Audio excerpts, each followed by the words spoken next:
Okay, सभी लोग कमर गर्दन सीधी करेंगे, आंखें बंद।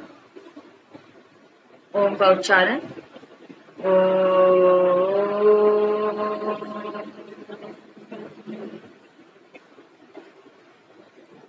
चलिए, तो आज की क्लास हम स्टार्ट करते हैं।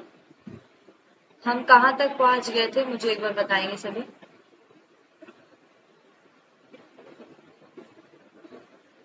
कहाँ तक कर लिया था भाई?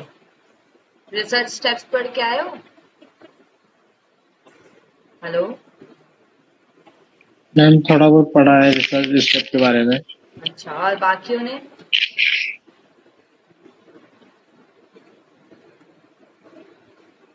बाकियों ने नहीं पढ़ा? चलिए, जो पढ़ा बताएंगे कपिल जी।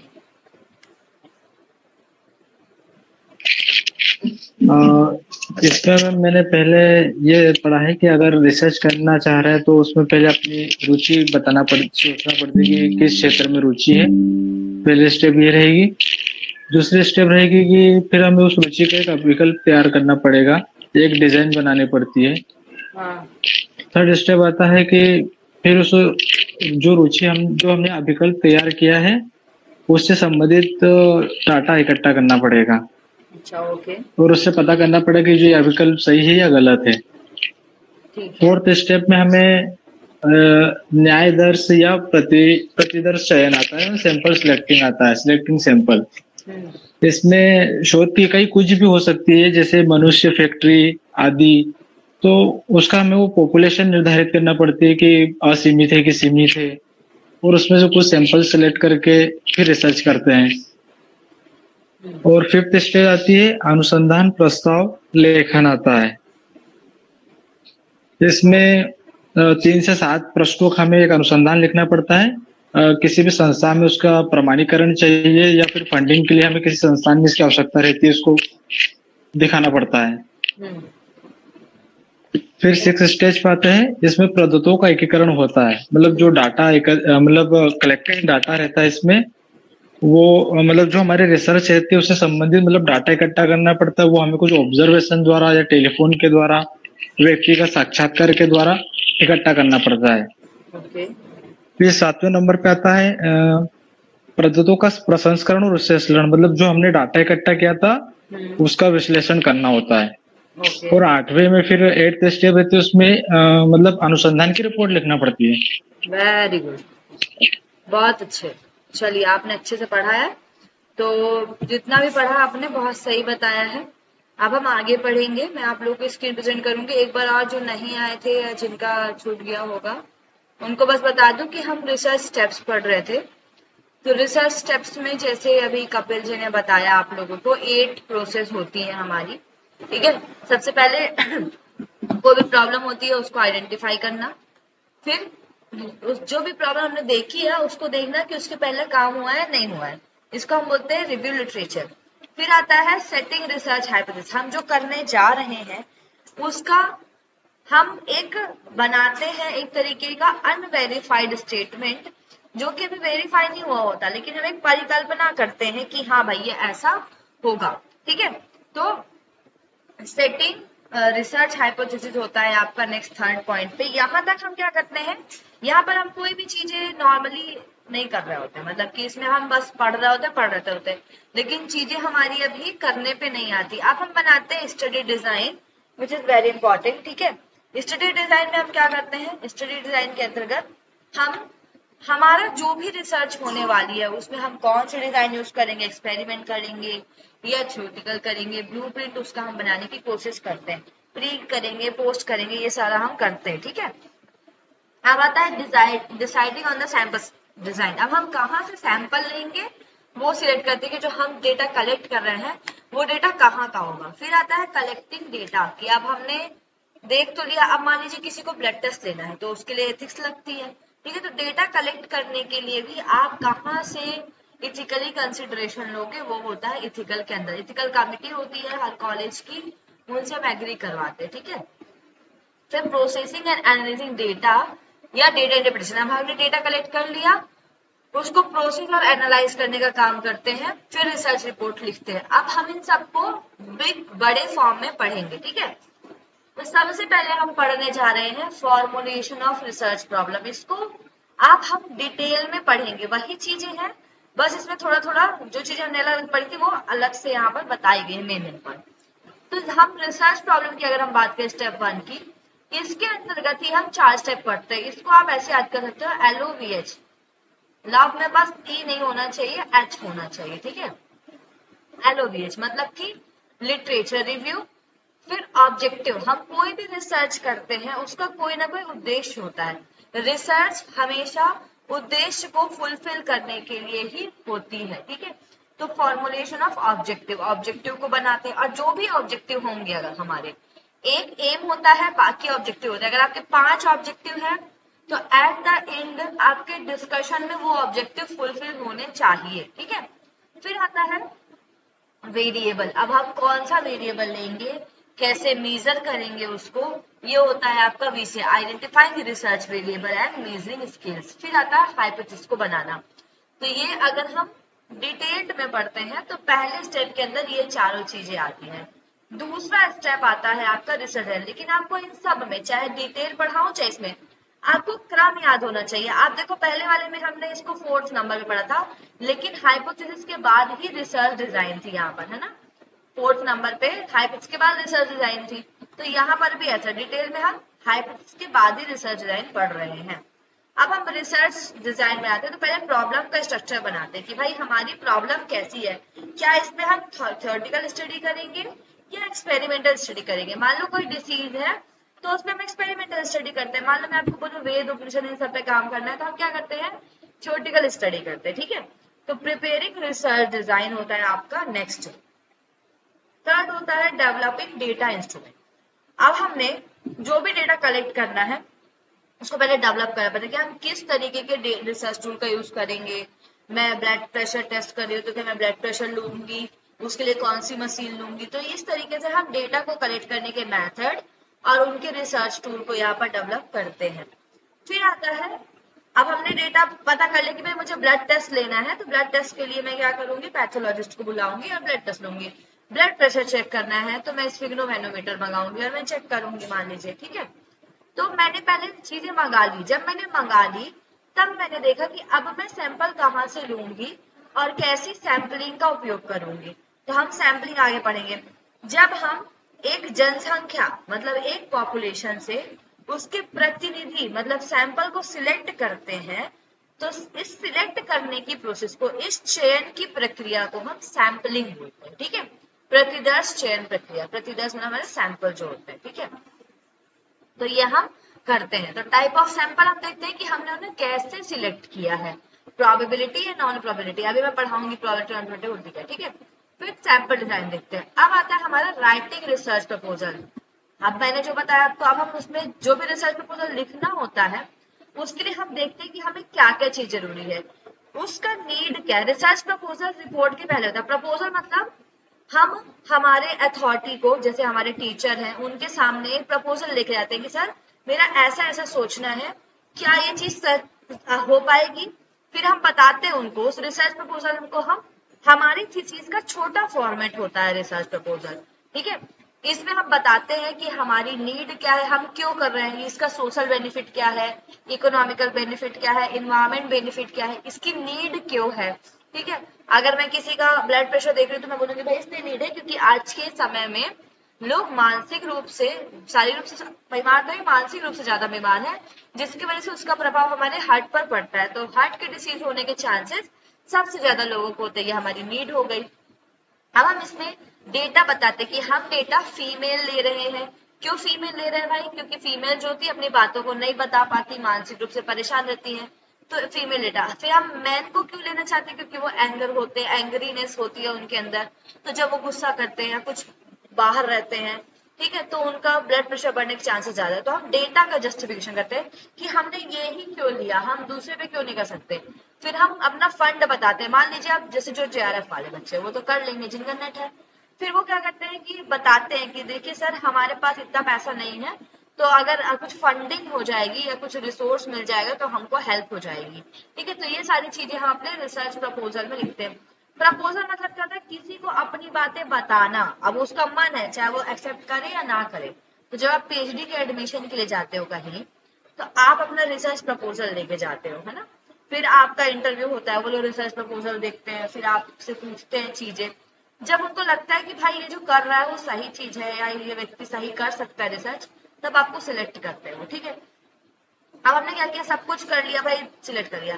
अब हम स्टार्ट करते हैं डेटा को कलेक्ट करना। अभी तक हमारी सारी चीजें क्या होती, बोलकर ये सारी चीजें होती। अब हम रियल वर्क करने आते हैं रिसर्च का, जहां डेटा कलेक्शन स्टार्ट होता है। अब डेटा कलेक्ट करने के लिए हम अलग अलग तरीके यूज करते हैं। मान लीजिए कोई ऑब्जर्वेशन यूज कर रहा है, मान लो मुझे किसी बच्चे के बिहेवियर पर काम करना है, तो मैं ऑब्जर्वेशन करूंगी, अवलोकन। इंटरव्यू ले सकती हूँ, उसको क्वेश्चनर दूंगी, उसकी पर्सनैलिटी देखने के। शेड्यूल मतलब होता है अंक सूची, क्वेश्चनर जैसा ही होता है। क्वेश्चनर मतलब प्रश्नावली। ये एक तरीके के प्रश्न होते हैं अलग अलग। जैसे मान लो किसी का व्यक्तित्व देखना है हमको, किस व्यक्ति का व्यक्तित्व कैसा है, तो उसके लिए हम क्वेश्चन बनाते हैं, 10 क्वेश्चन, हाँ ना ऐसे जवाब होता है, वो देता है। वैसे शेड्यूल भी होता है सेम टू सेम। तो इससे हमें एक डेटा मिल जाता है, ठीक है, कि इस व्यक्ति का मेंटल लेवल कितना है, या इसकी इमोशनल इंटेलिजेंस कितनी है, या इसकी आईक्यू कितनी है। तो ये हम ऑब्जर्वेशन के द्वारा भी कर सकते हैं, इंटरव्यू के द्वारा, क्वेश्चन शेड्यूल के द्वारा। हमारे पास डेटा आ गया। मान लो आप लोगों ने 100 लोगों पे काम किया, 100 लोगों के डेटा आपके पास आ गए। अब आपको देखना है किसका इमोशनल इंटेलिजेंस ज्यादा अच्छा है। तब आप क्या करते हो, उसको एडिट करते हो, कोड करते हो, कि भाई ज्यादा वाले मतलब कि जिनका वेरी हाई होगा, फिर मॉडरेट होगा, फिर माइल्ड होगा, फिर वेरी लो होगा। ऐसे आप क्लासिफाई करते हो डेटा को, एक टेबल बनाते हो। उसको बोलते हैं हम प्रोसेसिंग एंड एनालिसिंग डेटा। कि जो भी रॉ डेटा हमारे पास है उसको एडिट करना, कि ऐसे तो नहीं उड़ उड़ के बन जाएंगे, जो सॉल्व ही इतना उधर। आपको चीजें एक्सेल में टेबुलेशन फॉर्म में बनानी पड़ती है। उसको कोडिंग, कोडिंग मतलब होता है कि चीजें आपको याद रखे। जैसे मान लो आपने मेल से डेटा लिया तो आप उसको एम कर दो, फीमेल से लिया तो एफ कर दो। एज ग्रुप रख सकते हो, या तो 18 से 20 वाली या 20 से 25 वाली। कोडिंग मतलब होता है कि डेटा जो हमें समझ में है उसको किस तरीके से कोड करें। फिर क्लासिफिकेशन, अब मैंने मेल फीमेल वाला क्लासिफाई कर दिया। फिर टेब्यूलेशन, उसका टेबल बनाते हैं हम, एक्सेल शीट में जाके टेबल बनाते हैं। फिर टेबल के आधार पर हम एनालाइज करते हैं चीजों को, कि अच्छा ये यहाँ रखी है, 2 ग्रुप है। अब इन दोनों ग्रुप पे मैं स्टैटिस्टिक्स लगा के टेस्ट करती हूँ, जिसको हम हाइपोथेसिस टेस्टिंग बोलते हैं। तो हाइपोथेसिस 2 जगह यूज हुई है। कौन से स्टेप में यूज हुई, जल्दी बताओ। फर्स्ट स्टेप में। फर्स्ट स्टेप में और 7th स्टेप में। लेकिन फर्स्ट स्टेप में जो हाइपोथेसिस थी वो अनवेरिफाइड थी, मतलब ये क्वालिटेटिव थी। मैंने एक स्टेटमेंट बोल दिया, अब मैं उसको वेरीफाई यहाँ पर करती हूँ नंबर्स के द्वारा। कोई टेस्ट लगाती हूँ, जैसे टी टेस्ट हो गया, जेड टेस्ट हो गया, अलग अलग टेस्ट होते हैं, ठीक है। डेटा के अकॉर्डिंग अलग अलग टेस्ट होते हैं आपके। फिर आपने टी टेस्ट लगाया, जेड टेस्ट लगाया, सी का स्क्वायर, बहुत सारे टेस्ट हैं। आपने टेस्ट लगाया। अब आपको जब चीजें नंबर्स में दिखती है ना, अब मैं बोलूं कि शादी में कितने लोग गए थे, मान लो आप एक किसी शादी में गए, आपने बोला होंगे शायद 50-100 लोग होंगे शादी में। लेकिन आप जब देखते हो शादी में सब व्यवहार लेके जाते हैं ना, तो सब लोग अपना अपना देते हैं, एक एक करके आते रहते हैं, पैसा 100 रुपये 100। तो देखते हैं, काउंट करते भाई कितने लोग हैं। तो हमारे पास जब चीजें नंबर्स में होती है तब हमें पता भाई कि शादी में कितने लोग आए हैं, ठीक है। तो हाइपोथेसिस टेस्टिंग में हम नंबर या न्यूमेरिकल का या टेस्ट का यूज करके उसकी टेस्टिंग करते हैं। जब टेस्टिंग कर लेते हैं तो हमें समझ में आता है कि हमने जो पहले हाइपोथेसिस बनाई थी क्या वो सही है या गलत है। अगर गलत है तो भी उसका सामान्यीकरण करेंगे, सही है तो भी सामान्यीकरण करेंगे। जैसे कि मैंने देखा 2 ग्रुप लिया, मान लो मैंने एक फीमेल का ग्रुप लिया और एक मेल का ग्रुप लिया। दोनों में मैं देखना चाह रही हूँ कि किसको ब्लड प्रेशर की ज्यादा प्रॉब्लम है, ठीक है। मैंने बोला कि मेल को ब्लड प्रेशर की प्रॉब्लम ज्यादा होती है और फीमेल पर कोई प्रभाव नहीं पड़ता। ये मेरी हाइपोथेसिस है। मैंने टेस्टिंग करी, सब कुछ टेस्ट लगाया, डेटा लिया, सब पे टेस्ट किया, और मैंने देखा कि सच में मेल में गुस्से का लेवल ज्यादा है और इस वजह से उनका ब्लड प्रेशर ज्यादा है। तो मेरी हाइपोथेसिस क्या हो गई, क्या हो गई, सच हो गई, ठीक है। तो मैंने क्या किया, जनरलाइज कर दिया सब जगह कि जो मेल होते हैं उनका ब्लड प्रेशर ज्यादा बढ़ता है, वो ज्यादा गुस्सा करते हैं, वो ज्यादा प्रेशर में रहते हैं, इसलिए उनका ब्लड प्रेशर ज्यादा बढ़ता है। मैंने सामान्यीकरण कर दिया कि हर जगह के मेल हो, चाहे वो यहाँ रहता हो, अमेरिका में रहता हो, चाइना में रहता हो, कहीं कभी हो, तो उसको ये प्रॉब्लम होती है। मैंने जिस एरिया में किया है मान लो, ठीक है। तो इस तरीके से जनरलाइजेशन हम करते हैं चीजों का। अब आता है राइटिंग, हमने सब कुछ कर लिया। अब हम फिर से सारी चीजें जो मैंने ये सारा कुछ किया था इन सबको मैं लिखती हूँ जब, उसको हम बोलते हैं राइटिंग रिसर्च रिपोर्ट, कि मैंने क्या लिटरेचर रिव्यू देखे थे, मेरी प्रॉब्लम क्या थी, उसका इंट्रोडक्शन क्या था। सबसे पहले आता है टाइटल पेज।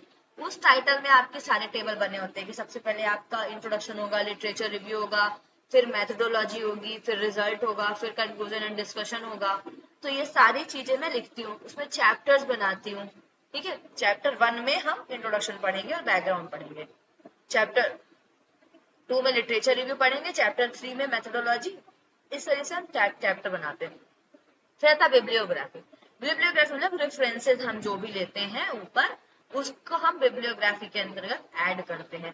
अपेंडिसेस मतलब होता है आपने अगर कोई क्वेश्चनर यूज किया है तब आप उसको लगाते हो पीछे, उसको हम अपेंडिसेस बोलते हैं। ठीक है, लास्ट में लगाते हैं, और ये मेन पेज में काउंट नहीं होता अपेंडिसेस। ठीक है, आप पेज करते हो मेन पार्ट में ये 3 चीजें ऐड नहीं होती है। ठीक है, समझ में आया भाई इतना आप लोगों को?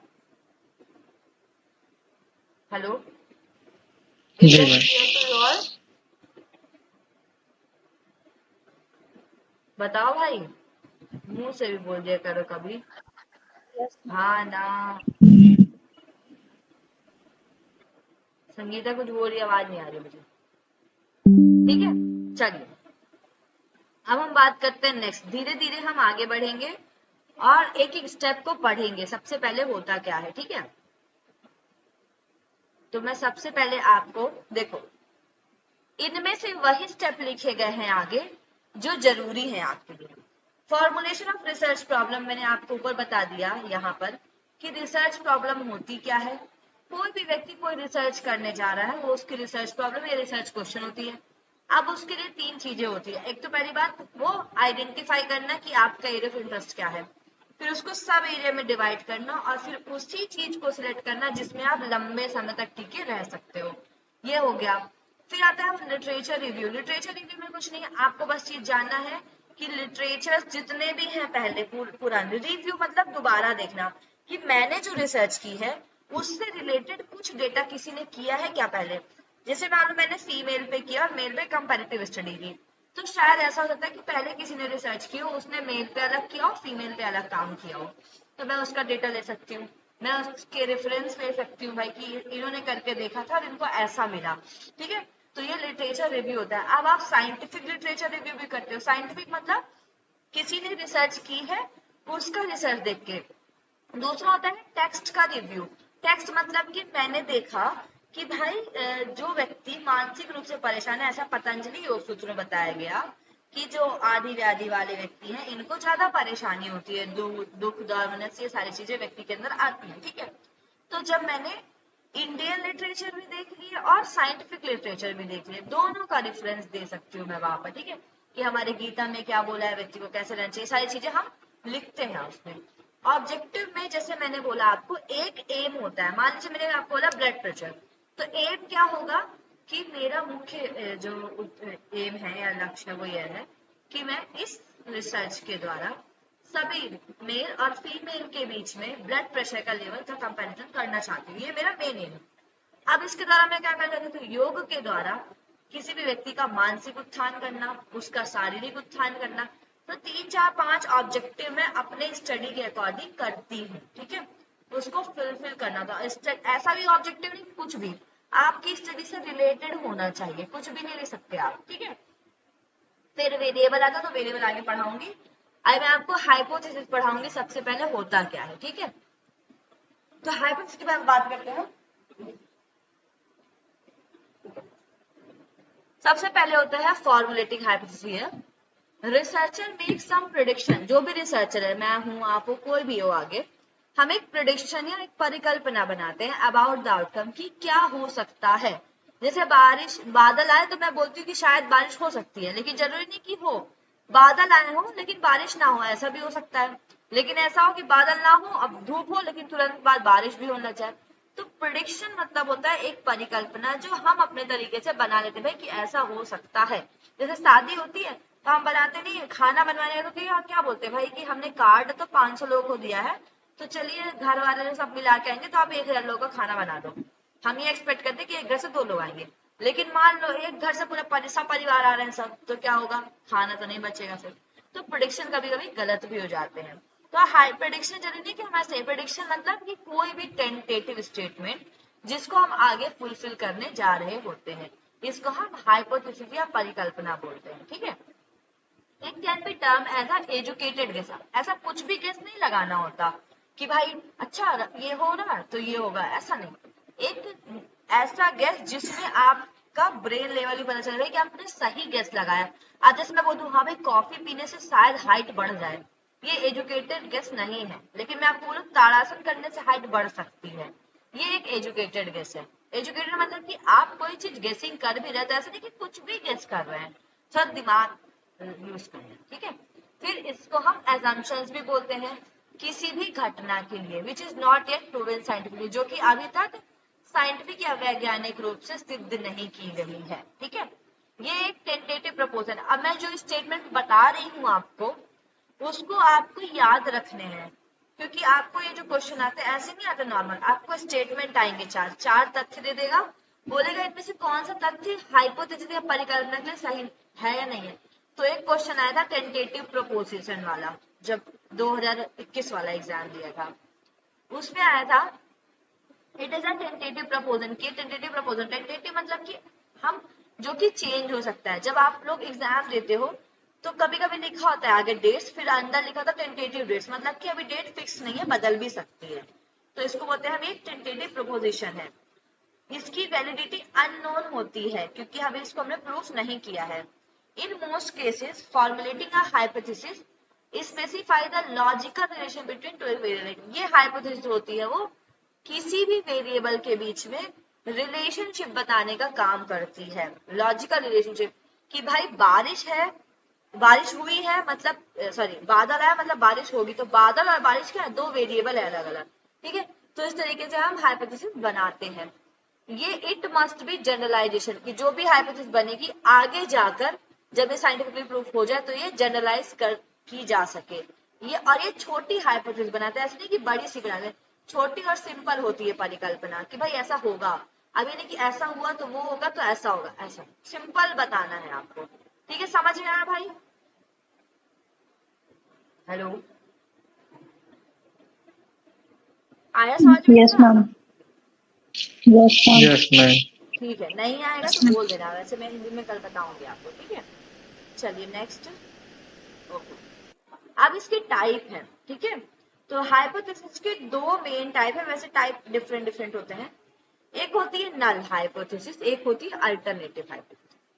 कोई भी हाइपोथेसिस जो हम बनाते हैं या तो उसका हम कोई रिलेशनशिप नहीं बताएंगे या तो बताएंगे कि ये ऐसी हो सकती है। जैसे कि नल हाइपोथेसिस मतलब होता है there is no relationship between variable. जैसे मैं बोल दूं कि कपालभाति प्राणायाम करने का हमारे मानसिक सॉरी कपालभाति करने से मानसिक शांति मिलती है, देयर इज ये पता नहीं, मतलब there is no relationship between kapalbhati and mental peace. मैंने ऐसा बोला, क्यों बोला मैंने? नो जहां पर लग जाता है वो नल हाइपोथेसिस, क्योंकि मुझे ऐसा लगता है कि शायद रिलेशनशिप ना हो और आगे जाके मैं देखूं तो शायद हो भी जाए कि भाई कपालभाति है तो तेज फैक्टर, लेकिन शायद चूंकि इसका बोलना है कि कपालभाति मतलब तो ये शायद मन को शांत कर भी दे।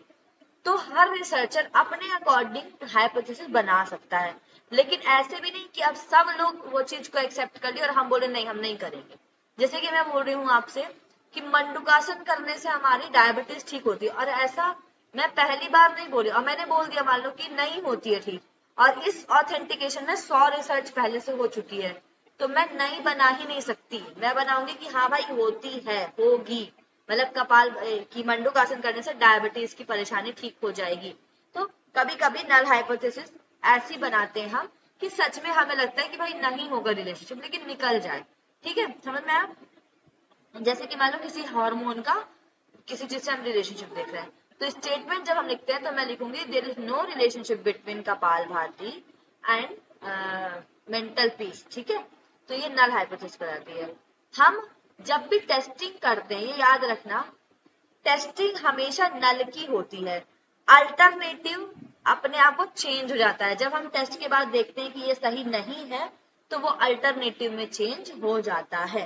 ठीक है, जैसे कि मैंने बताया कि age has no effect on mathematic ability, चाहे कितनी भी एज हो जरूरी नहीं है कि वो बता दे कि मैथमेटिकल एबिलिटी किसी की कम है या ज्यादा है, ठीक है।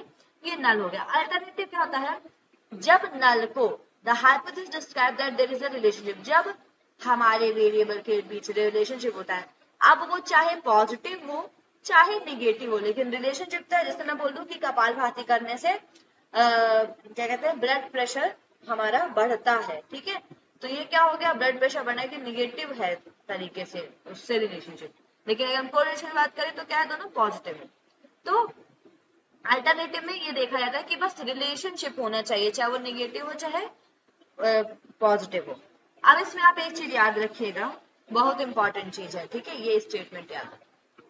हमने कोई नल हाइपोथेसिस बनाई, ठीक है, जैसे मैंने बोला कपालभाति करने से मानसिक शांति नहीं मिलती है। अब अगर ये एक्सेप्ट हो गई, अगर मैंने देखा, जब मैंने रिसर्च किया, मैंने पूरा टेस्टिंग किया और मैंने देखा कि भाई सही बोला था मैंने कि कपालभाति करने से मानसिक शांति नहीं मिलती है, तो मेरी नल हाइपोथेसिस क्या हो गई, एक्सेप्ट हो गई, इसको एक्सेप्ट कर लिया गया। और जैसे इसको एक्सेप्ट करते हैं तो हमारी अल्टरनेटिव हाइपोथेसिस रिजेक्ट हो जाती है, क्योंकि ये बता रहा है कि सच में रिलेशनशिप नहीं है, इसीलिए ये रिजेक्ट हो जाती है। लेकिन मैंने बोला कि कपालभाति प्राणायाम करने से मानसिक शांति नहीं मिलती है, मैंने ये बोला, लेकिन मैंने रिजल्ट में देखा भाई कि नहीं भाई, मानसिक शांति तो मिल रही है, तो मेरी नल हाइपोथेसिस क्या हो गई, यहाँ पर रिजेक्ट हो गई। और जैसे ये रिजेक्ट हो गई मतलब कोई ना कोई रिलेशनशिप है, और कोई ना कोई रिलेशनशिप होना अल्टरनेटिव हाइपोथेसिस को एक्सेप्ट करना कहलाता है। समझ में आया कि ना आया? जो पहली बार रिसर्च पढ़े होंगे उनको थोड़ा सा नहीं समझ में आ रहा होगा, बाकी लोग को समझ में आया? जी मैम। ओके ठीक है, चलिए इसको मैं आप लोगों को कल फिर से बताऊंगी। तो याद रखो, जब नल नल एक्सेप्ट होती है तो अल्टरनेटिव क्या रिजेक्ट हो जाती है, वेरी गुड। और जब नल रिजेक्ट होती है तो अल्टरनेटिव वो सही हो जाती है फिर। एक्सेप्ट हो जाती है, वेरी गुड, ठीक है। तो इस तरीके से आपको याद रखना है चीजें भाई, कि कैसे कैसे याद कर, ठीक है, इतना याद रखेंगे। हम कल रिसर्च डिजाइन के बारे में पढ़ेंगे, रिसर्च डिजाइन क्या होती है, और कल सभी लोग तैयार होके आएंगे भाई, मतलब तैयार मतलब कि अच्छे से पढ़ने के लिए। लेट आए हो आप लोग थोड़ा सा, है ना, मतलब मैं खुद भी लेट हूँ, लेकिन मैंने सोचा आप आ नहीं रहे तो मैं 5 मिनट और लेट हो गई। तो कल टाइम से आ जाइएगा, मैसेज एक बार ग्रुप में आपसे पढ़ लीजिएगा क्या है, ठीक है। नहीं तो मैं देखती हूँ अभी टाइम कितना है, अभी टाइम है, रुक जाओ। मैम आज अभी कितना पढ़ा दिया, मैं भी लेट जुड़ी हूँ। मैंने अभी आपको रिसर्च स्टेप डिटेल बताया, मैं एक टॉपिक और पढ़ाती हूँ, इसके बाद हम कल पढ़ेंगे, ठीक है, रिसर्च डिजाइन पढ़ाती हूँ, जिससे कि हमारा टॉपिक थोड़ा जल्दी स्पीड में कंप्लीट हो। अब हम पढ़ रहे हैं रिसर्च डिजाइन। हाइपोथेसिस हो गई। हाइपोथेसिस के बाद जो नेक्स्ट स्टेप था, यहाँ पर था आपका स्टेप, ये क्या था, preparing research design. Research design मतलब होता है एक तरीके का लेआउट बनाना या नक्शा बनाना, ठीक है। तो study design on the basis of reference period. Reference period मतलब कि आप कौन से काल को ले रहे हो, पीछे की स्टडी ले रहे हो या आगे की स्टडी ले रहे हो, ठीक है, मतलब कि आप पीछे को चीज को देख रहे हो या आगे की सिचुएशन को देख रहे हो। तो बहुत पूछा गया है ये क्वेश्चन। रेट्रोस्पेक्टिव स्टडी डिजाइन ये क्या होती है, it is mean for a phenomena और situation that has occurred in past. मान लो कोई फिनोमिना पहले हो चुका है और हम उसकी स्टडी कर रहे हैं, तो उसको हम बोलते हैं रेट्रोस्पेक्टिव, मतलब पीछे। रेट्रो मतलब याद रखना जब हम पीछे जाते हैं, ठीक है। जैसे कि मैंने बोला कि बाढ़ आई थी और चीजें क्षतिग्रस्त हो गई, अब मुझे इस पे काम करना है पीछे की फिनोमिना पे, तो मैं अब जो स्टडी डिजाइन बनाऊंगी वो कौन सी हो जाएगी, रेट्रोस्पेक्टिव होगी, क्योंकि मैंने पीछे की चीज को लेके, पास्ट की सिचुएशन को लेके काम करना शुरू किया है। ये रेफरेंस पीरियड के अकॉर्डिंग बता रही हूँ मैं आपको, ठीक है। लेकिन मेनली हम रेफरेंस पीरियड के अकॉर्डिंग नहीं डिफाइन करते, योग में हम किसके अकॉर्डिंग करते हैं, नेचर ऑफ इन्वेस्टिगेशन के अकॉर्डिंग करते हैं। दूसरी होती है रेफरेंस पीरियड में प्रोस्पेक्टिव स्टडी डिजाइन, ये जनरली जियोग्राफी इन सब में होती है, ठीक है, या हिस्ट्री में होती है। प्रोस्पेक्टिव मतलब होता है it pertain to likely prevalence of phenomena in the future, कि अगर मैं ये स्टडी करूंगी तो इसका फ्यूचर पे क्या प्रभाव पड़ेगा। इस प्राणायाम को करने से फ्यूचर की जनरेशन में ये प्रॉब्लम नहीं होगी, या इस चीज को अपनाने में फ्यूचर में ये मदद मिलेगी, तो इसको हम क्या बोलते हैं, प्रोस्पेक्टिव स्टडी।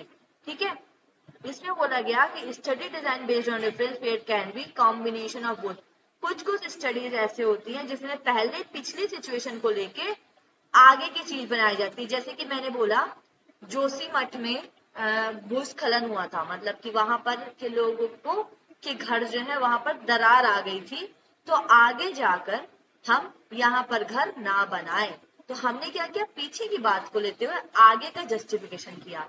तो मैंने दोनों चीजों को पे काम किया। तो हम इसको क्या होता है, कभी कभी कंबाइन भी होती है, कभी केवल पिछली चीज की सिचुएशन को एज इट इज देखना होता है, कभी कभी अभी काम करके फ्यूचर में क्या बेनिफिट मिलेगा वो देखते। तो इसको बोलते हैं हम रेफरेंस पीरियड के बेस पे दो होती है, रेट्रोस्पेक्टिव और प्रोस्पेक्टिव। ठीक है, अब हम बात करते हैं study design on the basis of nature of investigation, मतलब जांच के आधार पर कैसी होती है। तो ये दो तरीके की होती है। पहला है आपका एक्सपेरिमेंटल, जहां पर आप प्रयोग करते हैं, कोई डिसीज ले लिया उस पर। दूसरा होता है नॉन एक्सपेरिमेंटल। नॉन एक्सपेरिमेंटल मतलब थ्योरी, कोई चीज जो पहले हो चुकी है उसी पे ही हम लिख रहे हैं। जैसे वेद उपनिषद में ओम का वर्णन कर दिया गया, अब बोला गया इसका विस्तार से वर्णन करेंगे। तो ये एक तरीके की रेट्रोस्पेक्टिव टाइप होती है, मतलब कि पिछली कोई चीज है उसी को हम लिख रहे हैं फिर से डिफाइन करके। That is non experimental study. Experimental study is done in a manner that we start from cause to establish the effect. इसमें दो चीज होती है, मैंने आपको बताया था, कॉज एंड इफेक्ट होता है, एंड इसमें वेरिएबल भी दो होते हैं। कौन से वेरिएबल होते हैं, जल्दी बताओ जल्दी। वेरिएबल्स इंडिपेंडेंट और डिपेंडेंट वेरिएबल। ठीक है, तो इसमें दो वेरिएबल होता है। मैनिपुलेट किसको किया जाता है, इंडिपेंडेंट। हाँ वेरी गुड। इफेक्ट किस में देखते हैं, इंडिपेंडेंट। इफेक्ट किस में देखते हैं, डिपेंडेंट। ठीक है। तो एक्सपेरिमेंटल स्टडी डिजाइन में हम कॉज एंड इफेक्ट एस्टैब्लिश करते हैं इंडिपेंडेंट वेरिएबल को मैनिपुलेट करके। कोई भी रिसर्चर जो होता है वो देखता है कि इंडिपेंडेंट वेरिएबल में मैनिपुलेशन करेंगे तो उसका इफेक्ट जो है वो हम डिपेंडेंट वेरिएबल में देखते हैं। तो इंडिपेंडेंट वेरिएबल कॉज होता है, dependent variable will be the effect. ठीक है, अब ट्रीटमेंट भी दिया जाता है। ठीक है, द ट्रीटमेंट ग्रुप, अब इसमें दो ग्रुप्स होते हैं। कौन से ग्रुप होते हैं, जल्दी बताओ। मैम एक प्रयोगात्मक और नियंत्रण सुन। Very good, experimental and control group होते हैं दो। ठीक है, ट्रीटमेंट किनको दिया जाता है, वो एक्सपेरिमेंटल ग्रुप को। एक्सपेरिमेंटल को। ठीक है, so the experimental group not in the term of medical science, मतलब कि ऐसा ग्रुप जिसको हम किसी भी तरीके का ट्रीटमेंट कोर्स या इंटरवेंशन देते हैं उसको हम एक्सपेरिमेंट ग्रुप बोलते हैं, और जिसको एज इट इज रखा जाता है दैट इज कंट्रोल ग्रुप। तो एक्सपेरिमेंटल ग्रुप में हम कॉज एंड इफेक्ट देखते हैं, प्री एंड पोस्ट डेटा लेते हैं। ठीक है, तो ये आपकी एक्सपेरिमेंटल स्टडी है। Non experimental study on the basis of nature of investigation. ठीक है, और दूसरा रेफरेंस पीरियड के अकॉर्डिंग रेट्रोस्पेक्टिव और प्रोस्पेक्टिव स्टडी डिजाइन। ठीक है, तो ये आपकी रिसर्च डिजाइन है। आप लोग हिंदी में कल पढ़ के आ जाइएगा, फिर मैं एक बार आपको बता दूंगी। नेक्स्ट हम कल पढ़ेंगे रिसर्च के इंस्ट्रूमेंट, या हम कैसा डेटा जो लेते हैं प्राइमरी एंड सेकेंडरी डेटा के बारे में, कहाँ से लेते हैं, इनका डिफरेंस पढ़ेंगे। ठीक है, और सैंपल और सैंपलिंग पढ़ेंगे कल। ठीक है भाई, तो थोड़ा बहुत अपने से भी पढ़ के आना, ये नहीं कि आओ क्लास में दिमाग काम नहीं कर रहा है। तो रिसर्च आप 5 बार पढ़ोगे, 6 बार पढ़ोगे तब समझ में आएगा। ठीक है, ओके। मैम ये वीडियो आप आज ही अपडेट कर देंगे, बिकॉज लेट ज्वाइन हुआ था तो Actually, प्रॉपर तरीके से पढ़ हाँ नहीं मैं कर पाया। दूंगी। आप कितने बजे ज्वाइन हुए हो, मैम मैं भी बहुत लेट ज्वाइन हुई हूँ, बट मतलब मैं थोड़ा नहीं हो पाएगा because there is a network issue and I am not getting wifi from 3 and 4-5 days, that's why I can not upload. So maybe starting take वाला टाइम। की लास्ट वाला तो स्टार्टिंग आ में गया था। मैंने रिसर्च टाइप बताया है, उसके बाद की चीजें आप पढ़िए। रिसर्च टाइप आपने पढ़ लिया है ऑलरेडी, उसको पढ़ना है। ठीक है, आपको रिसर्च टाइप बोल रही हूँ, रिसर्च स्टेप्स उसको ही मैंने डिटेल में डिफाइन किया है। ठीक है, ओके ओके, चलिए सभी लोग शांति पाठ करेंगे एक बार। मैम। ओम शांति शांति शांति।